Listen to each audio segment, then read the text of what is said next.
everyone, and welcome to another edition of Pilots on the Fly. I'm Captain Bob Dallas. No, I'm not an actual pilot, but I am a huge aviation fan.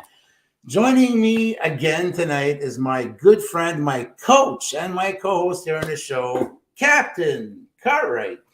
Hi, Bob. Hi, everybody. Captain, thank you so much for being part of this over here. And we have a special request here on TikTok because we are broadcasting on TikTok at the same time. We have Hannah, who says her daughter wants to become a pilot. Her daughter, Courtney, wants to become a pilot. So she's asked us to wish her a happy birthday. Happy birthday and hope to be a future pilot. There you go. So there you have it. So Hannah and everybody else tuning in, Captain Cartwright is an actual pilot. He flies a Boeing 767. He's with a cargo company. He was with passengers, but switched on to cargo because apparently it's a different world and he likes it so much better. So, Captain, since last time we had our show, and it's almost a month. That's quite a while. Lots of stuff has happened during that period. Tell us just a little bit about that tail swap you had in Los Angeles over the weekend. Sure. Be glad to. Well, we had a issue with maintenance. We had to swap out a airplane after it had already been loaded up in Los Angeles. That was just Saturday, as a matter of fact, and had the whole plane loaded up with about 86,000 pounds worth of cargo and about 65,000 pounds worth of fuel. To go from LAX to Cincinnati. So after I'd gotten there, I'd been told that we may have an issue with a tail swap. And sure enough, the airplane, they could not fix the issue in time. So what they did was decide to offload the cargo to another airplane that we had there that was ready to go. And unfortunately, it took a little while, about a 5-hour delay. Whoa, but you got there safely, and that's what counts. Sure enough. So for Courtney, who's going to become a pilot, and all the other people out there who don't necessarily know what a tail swap is, what is that? All right. For instance, when you have a tail, we call it a tail because it's got a number on it. So there's two different numbers that we use as an airline pilot. So we use the N number, which is in North American is a registration number. And so, like, for instance, 760 Charlie Kilo is one of our aircraft, and we swapped it off of 768 Alpha X-Ray. So those are the November 760 Charlie Kilo and 768 Alpha X-Ray tail numbers that go along with the registration. Now, the flight number that we use and that we talk about and that you can look up using apps like FlightAware is the route number that we use. So that would start like something like ABX 602 or ABX 905 or whatever, depending on the route and the airline. It could be something like DL 802 or 503. So depending on the airline or the particular air or the route that it has, that it could be either one. So, okay, well, that's very interesting. And just for the sake of it, like, you know, a lot of times you're going to see an aircraft that has that registration number, and anytime you see an American airplane, the way to recognize it is that the registration starts with the letter N. That is correct. All right. So if you're an Canadian aircraft, for you, it all starts with a C. It's either C-F or C-G, and if you're flying a glider, it's C-I. Mm-hmm.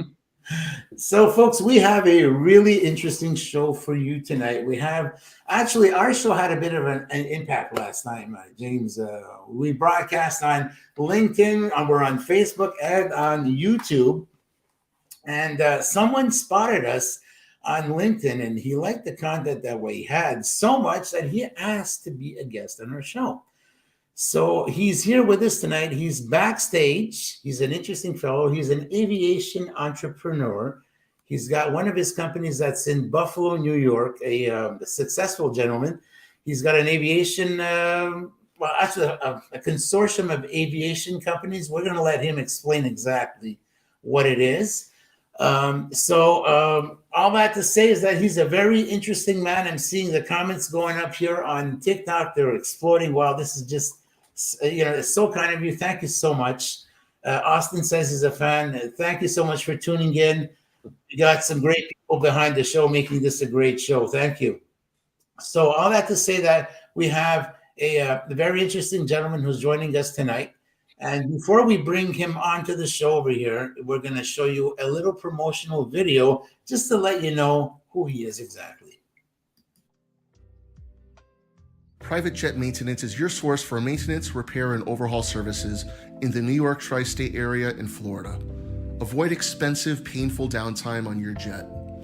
If you own or maintain an executive business jet, especially one manufactured in the year 2000 or before, you may have gotten the cold shoulder from OEM service centers like Dassault Falcon Jet, Bombardier, and Gulfstream for the simple reason that they do not want your business.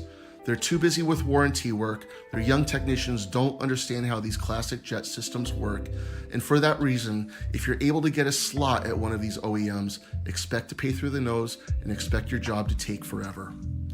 Downtime of your jet leads to huge outside charter costs and a lack of control, which is probably why you bought your business jet in the first place.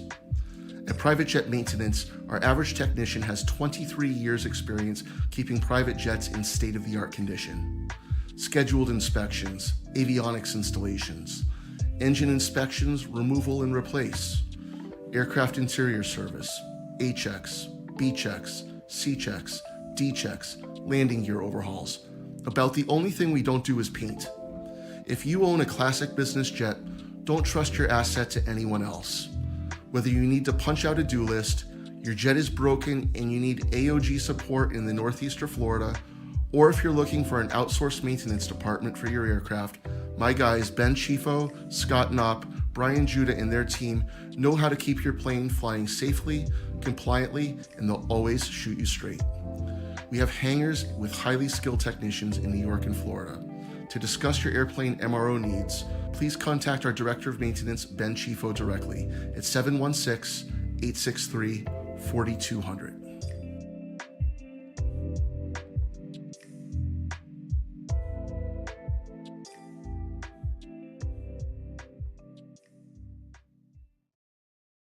Well, there you have it. That's quite interesting. We have a really, I keep repeating about it. I just love tonight's show. This is like really interesting for you aviation fans, for the smaller jets, the private jets who are inclined to that. You're going to be well served tonight. Without further ado, let's bring on tonight's guest, who's coming to you live from Boston, Massachusetts, aviation entrepreneur Justin Sullivan.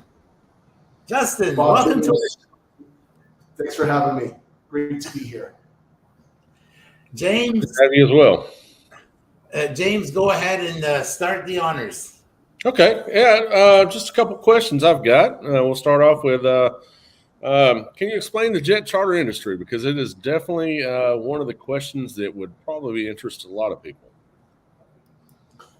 Certainly. So fundamentally, there are high net worth individuals, athletes, entertainers, business owners, companies who don't own an aircraft and desire to fly from point A to point B. And on the other side of the continuum are aircraft owners who have capitalized the purchase of a jet, and they've done so for whatever reason. But more often than not, those owners don't have the proper licenses and certifications and whatnot to hold out air transportation. So in our industry, there's something called a Part 135 air carrier, which is an entity that's been given economic authority here in the US by the FAA to hold out commercial air transportation. So these are called Part 135 air carriers. And there's a middleman in this business that connects basically these air carriers who are operating aircraft on behalf of owners. So a high net worth individual will buy a jet and lease it to and through an air carrier who has the economic authority to hold out commercial air transportation. And they will provide that service to those retail customers, those high net worth individuals and companies who desire to access that transportation. And in the middle of that are air charter brokers. brokers. So that's what I've been for almost 20 years of my aviation career, is a jet charter broker, which is basically a glorified travel agent where you're matching your client's needs with solutions provided by air carriers. So having gotten into this business about 20 years ago, I built up a big retail business and launched a parallel career path that's ultimately led me to controlling my own Part 135 air carrier, which I own, and affiliated maintenance company, because obviously maintaining these aircraft is a big cost center and a major discipline. So having that control over our product and the planes gives us basically for not the US, but a vertically integrated business model that serves the owners of our jets and our charter customers alike. And I'd like to expand on the 135 part just a little bit as well, just to kind of give a little better, simpler explanation to our audience. 135 basically means you're starting at one point and ending at another point, and it doesn't matter the size of the aircraft, but the fact that a private individual hires a person that has an aircraft to be able to take them from one place to another place and drop them off pretty much requires a 135 charter. So your business is specifically in jets, and but there's also other 135 charters outside of that too for smaller prop planes as well as bigger jets than what you handle as well. But I just want to kind of just give a little bit broader explanation to our audience to kind of simplify it as well. Thank you. No problem. So James, how did you get started in the jet charter industry? So many years ago, I was in tech sales, and 2004, 2005, the market was changing, and I was frankly, it was less interesting. A good friend of mine left the company I was working with and went to work for Ascension Jet, which here in the Boston area is the resident 800-pound gorilla, providing retail solutions in the jet charter industry. And as soon as I heard about the industry, I was very enamored with it. I like geography, I like travel, I like aviation, I like people, I like high net worth families. I could see myself taking into it like a duck to water, and started off going to work for a very large jet charter brokerage and learning the industry from the ground up. So that's the rough and tumble world of jet charter brokering. You're dealing with dozens of clients on a day-to-day basis. And you become the product and mastering all of the ins and outs and making sure that your clients who are investing a lot of money in these transactions. I mean, I often tell my guys at the company that our average transaction size is like selling a newer used car on one individual flight. The economic value of that car for the customer standpoint, it evaporates within 6 hours. It's just an amazingly expensive undertaking. So it better be perfect. And as the client-facing person who's putting it all together, you've really got to know your stuff, from the differences between the airplanes, the mission capabilities, and the level of luxury, the luggage capacity, the range, the airspeed, the passenger configuration, and really knowing your clients and being able to match those things. And obviously budget is a very large consideration. So I've been doing this business. I continue to do that. I'm a very prolific jet charter broker, and I've been serving many of those same clients from 18, 19 years ago to this day, those families, those companies. About 7 years ago, I launched a parallel career path whereby I wanted vertical integration. I wanted tighter alignment with the product. And I didn't have the certification that Captain Cartwright just mentioned, the 135 air carrier. So I started a business within a business where I was managing, conceptualizing airplane owners to buy a plane, and then managing them through other Part 135 air carriers who had that economic authority. So it's basically leasing the planes to and through them and handling the charter side. And after 5 or so years of doing that, I learned a lot, and I certainly never could have made the jump into controlling my own 135 and 145 repair station without a lot of trial by fire and really learning from the pros, learning from the director of operations at these companies, Yeah. the chief pilot, the director of maintenance, and really getting my feet wet to a point where I could build and control my own fleet of planes. Now, I often joke that because of the industry and the clientele that we're in, it's obviously a very high net worth oriented industry. And in so being, I know a lot of high net worth people. I've known these people for a long time. So when it came time for me to capitalize the purchase of my own 135 air carrier certificate, luckily I have a base of clients who know, like, and trust me, and who helped me capitalize the business that we have now. Absolutely. I agree. And one of the things that you hit the nail on the head is knowing your client and knowing their expectations, especially in the higher end business that you're in. So that's great. As we're talking about that, maintenance is a big issue when it comes to moving these aircraft and using these aircraft. So how do you maintain the fleet of charter jets, and what all goes into the aircraft maintenance that you deal with on a daily basis? So there are a couple different sides of the maintenance coin. One is preventative maintenance, which is effectively keeping the aircraft current and compliant to its manufacturer's maintenance program.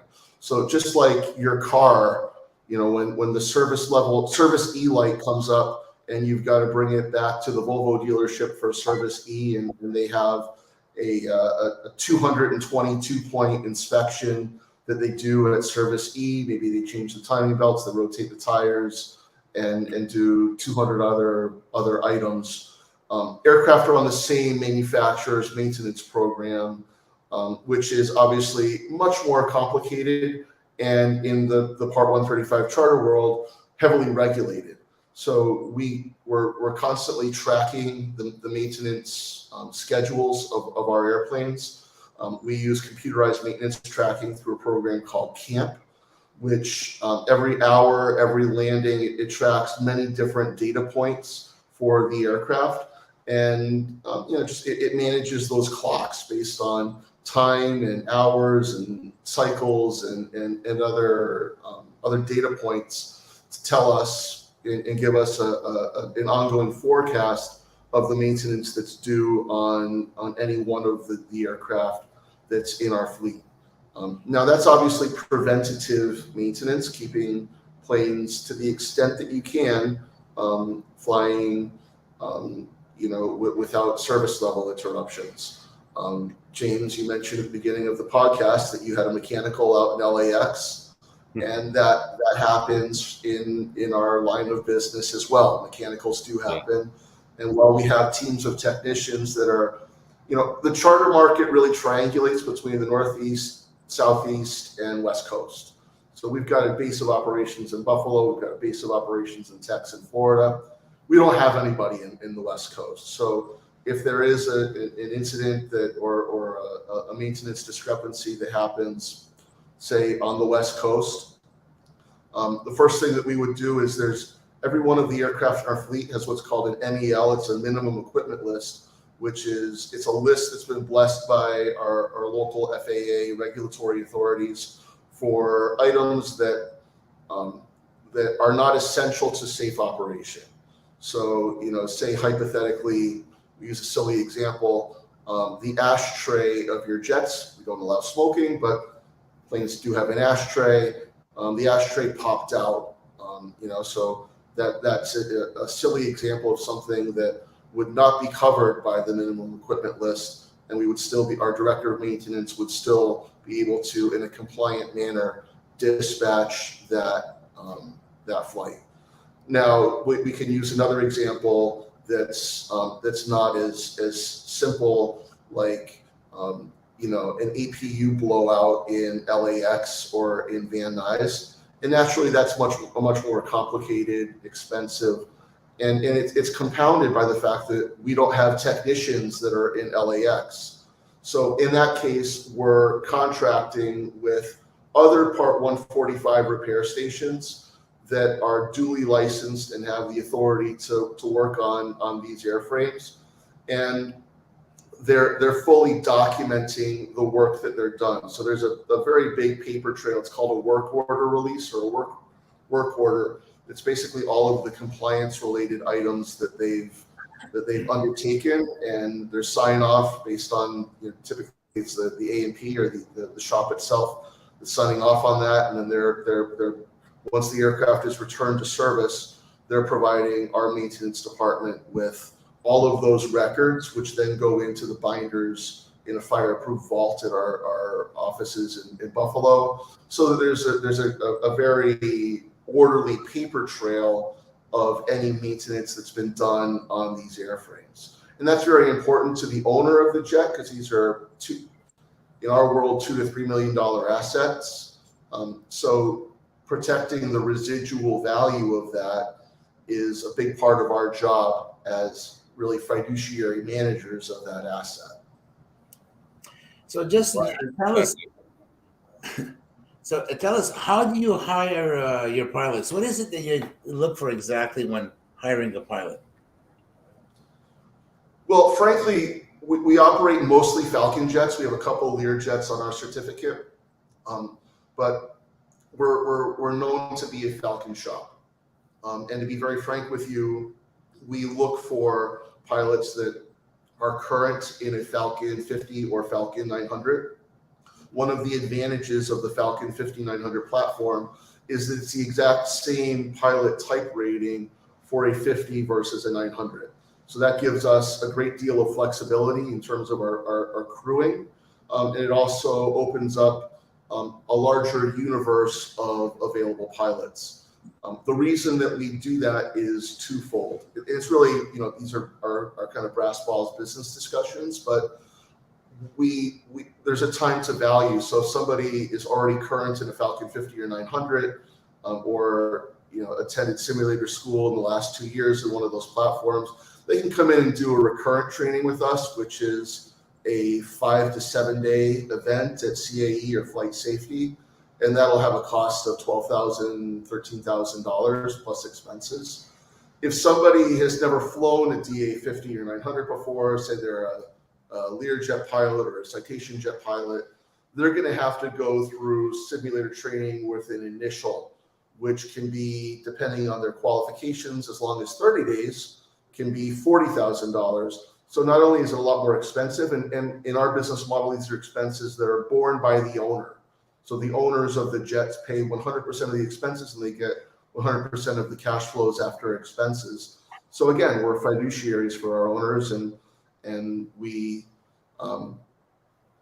try to be as economically sensible as possible. We advertise for pilots constantly on Climb to 350. I've tried some other platforms for pilot hiring, and frankly, just nothing touches Climb to 350 in terms of the volume of people. Everybody's there, and for us as the hiring party, it's a free service, so it's worth its weight in gold. And naturally, Bob, the Falcon, it's a small community. Everybody knows everybody, so Falcon pilots do know each other. Our planes are really nice. They've got some great curb appeal. So, and these pilots run into each other at FBOs and they shoot the breeze. So we're getting referrals. Like, our pilots are our best recruiters, because they're really out there in the FBOs and meeting guys and gals. And I think there's no substitute for that, because we have something unique to offer our pilots. While we're based in Buffalo, South Florida, our planes don't live in a home base. So our planes are 100% dedicated to the floating, on-demand, point-to-point jet charter world, which means that we don't have to hire pilots that are Florida or New York based. Our pilots live all over the country, literally all over the country. And they airline to their assignment on day one. they work their rotation, and then they fly home on the last day of that rotation. So it's a different gig for a charter customer, or for a charter pilot who's maybe used to something that's less intensive. We fly about double the number of hours as a traditional charter jet, but oftentimes charter or Part 135 pilots, they don't have a life, because while they live near their home base of the aircraft, they're often constantly on call. That's not how we work. They're on duty when they're on duty, and they're there for that rotation, and then they go home, and they can plan that schedule 6 months in advance. And I know that a lot of our pilots are out doing contract work because they're young guys and they don't have families, and they're building their own wealth, and I love that. Mm-hmm. Well, that's very important too, because pilot flexibility and pilot being able to schedule something like that versus being on call all the time gives you a lot better pilot desirability for being an employer for that pilot. Yeah, I think being home based, we have to hire a lot of pilots, and we lose pilots, so we have to be able to continuously backfill those positions. So not being if all we were hiring was pilots out of New York, we'd be hiring an awful lot of pilots who are not current in a 50. We'd be sending them to initial instead of recurrent. And I completely agree with what you're talking about on being able to use the dual type rating for the 900 and the 50. Similar to the situation I'm in, I'm a 7.6 and a 7.5. I'm dual type rated. Even though I don't fly a 7.5, I get both types when I go get the 7.6 type, and that enables me to be more marketable as well too, as a pilot. So, because I already have that type, and as you said, the training is expensive. So, just out of curiosity, go ahead. Go ahead. I'm sorry. Just out of curiosity, speaking of that, I have a very good interest in a 135 charter of my own, and we'll talk about that some other time. But the 135, it interests me on just all the mechanics and the goings on of how to run that mechanic.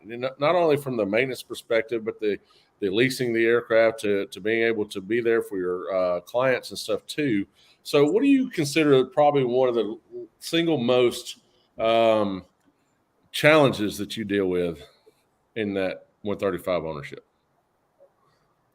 Operational challenges abound in this business, and naturally we operate classic business jets. Our oldest aircraft was manufactured in 1981, so Ronald Reagan's first term. Our newest Falcon was manufactured in 1994. So these machines do break. You have very important missions and important clients who I've known for a long time, and clients who I don't know are all just as important.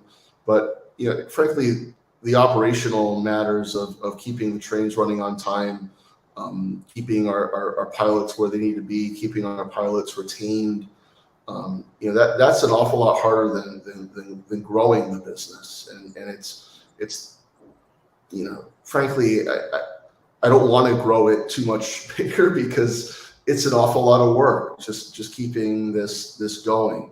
I'll share with you and your audience that as a 135 air carrier, you're required by the FAA to have 3 key management positions. They're called FAA Part 119 management positions.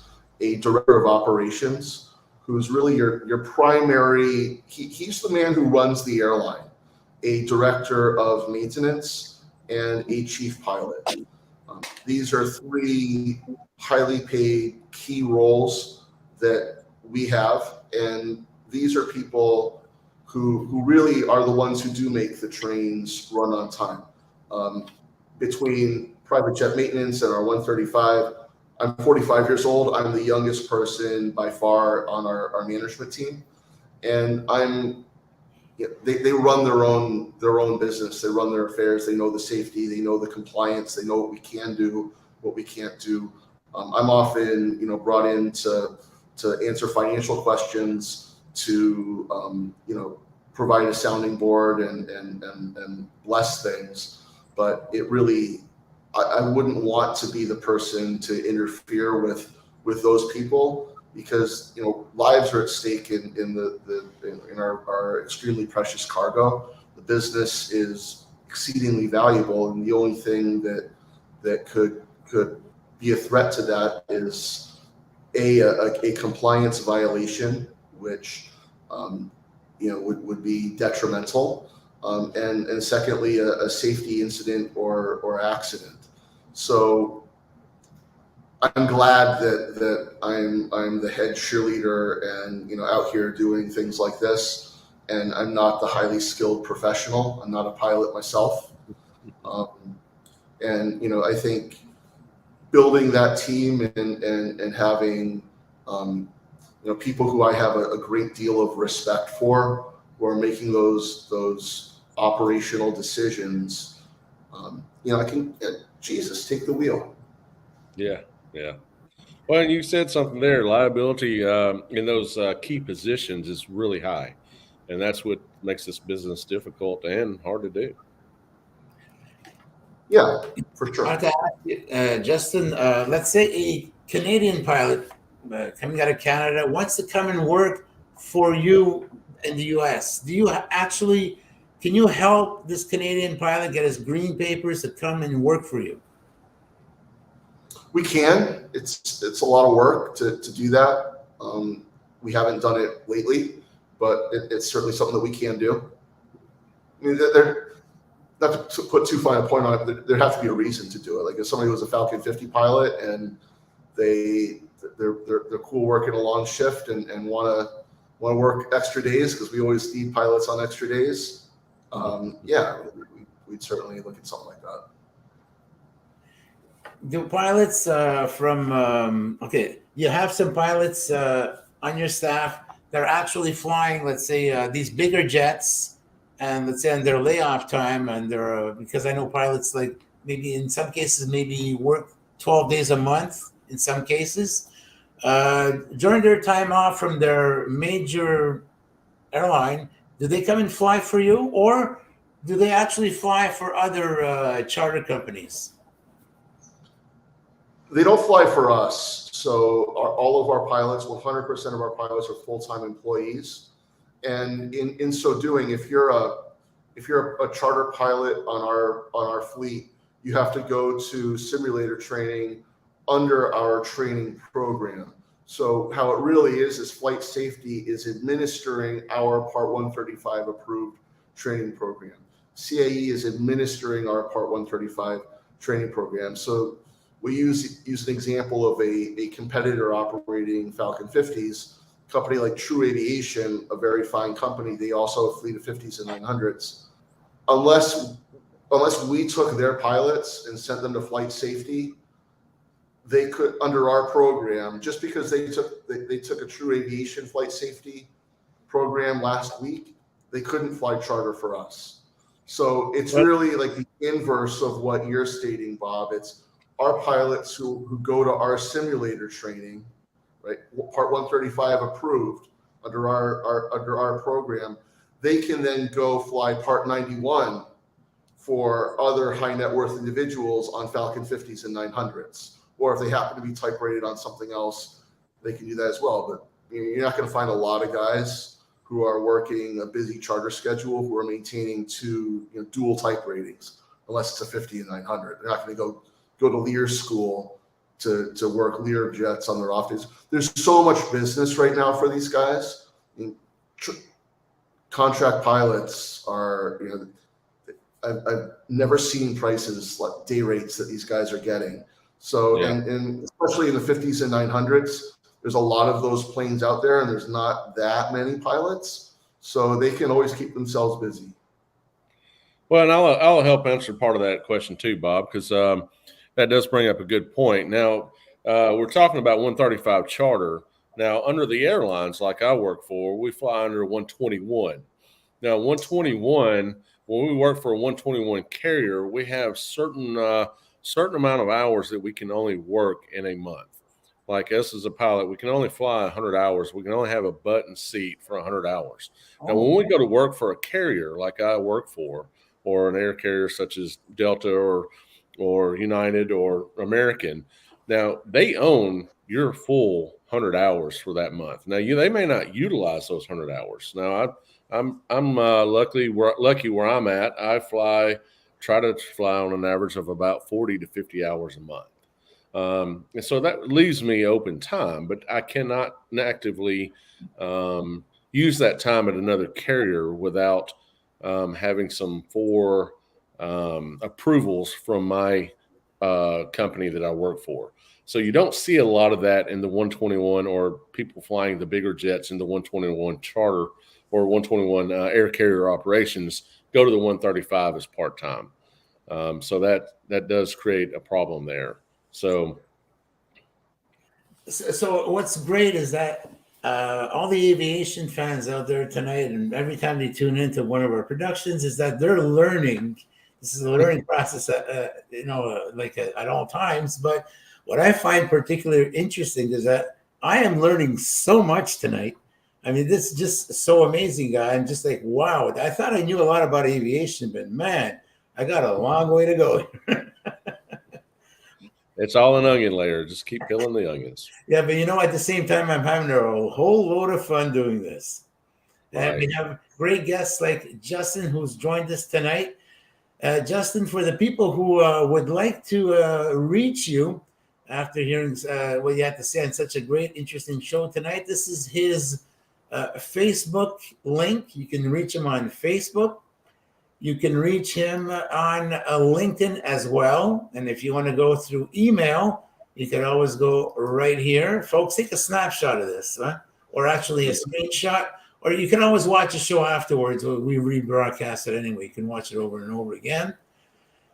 And of course, Haas, our good friend over here, if you want to get, he's really, really insightful, very knowledgeable, knows a lot about aviation. Want to go on to his social media outlets, that's where you can reach Haas on LinkedIn. You can reach him on Facebook, and you can also reach him on YouTube on this channel over here. And as for myself, Pilot Bob Dallas is mostly the name I go under. You can go on to LinkedIn, you go on to Facebook. I got my own personal page. I'm on Twitter, I'm on TikTok, I'm all over the place. And I'm not a pilot, but I fly like a pilot. Justin, thank you so much for joining us this evening. It was so much fun, so insightful, and we hope you're going to come by again. Yeah, I wouldn't miss it again. Thanks so much, you guys. Really appreciate it. Definitely. Thank you for coming on, and thanks for all the helping me learn some things about your business. I love doing that. And to both of you, please stand by. Don't go anywhere. We're going to be closing off the show, but stay behind and backstage. We're going to be having our little party, our after hours. So don't go anywhere as I close off the show. Captain Cartwright, thank you so much for being such a great friend, a great coach, and a great co-host. And we'll be doing this again very soon. Jenny Duhane, thank you so much for producing our show.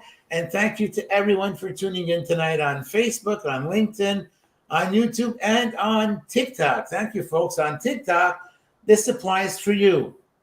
You still have a couple of more minutes over here. I'm going to be signing off, but I'm going to be staying on with you a little bit longer, and you guys can catch a bit of the after hours party. The poll tonight, which manufacturers got it right? Is it Airbus or is it Boeing? You still don't have time to answer. Gentlemen, thank you so much. And good night to our audience. Thank you. Thank you. Thanks.